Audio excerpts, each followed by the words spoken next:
Aí eu olhei, não tem forno ali na frente, o que que tá pegando?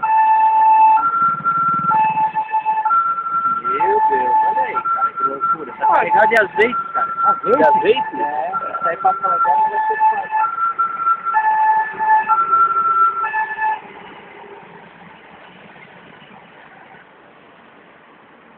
É fogo, hein, cara? Hein? Mas vai chegar a derreter o asfalto, hein? Vai, aí derrete tudo. É? Isso aí é o... Até a ferragem do chassi do caminhão vai tudo, derrete tudo. Imagina esse azeite até derramar tudo. Tem que queimar, sabe? Eu nunca tinha... A primeira e a última vez que eu carregar um troço desse aí.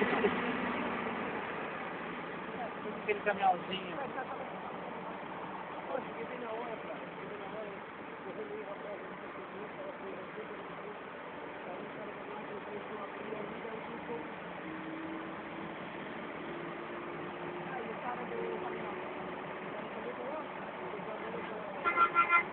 Meu, cara, que loucura. Olha o líquido escorrendo lá, olha lá. É.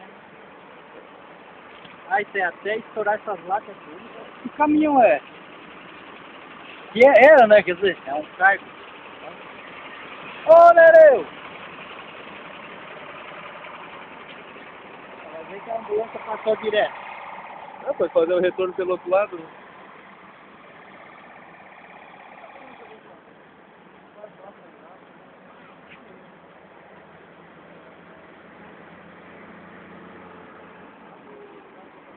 Tem modo de fazer mesmo.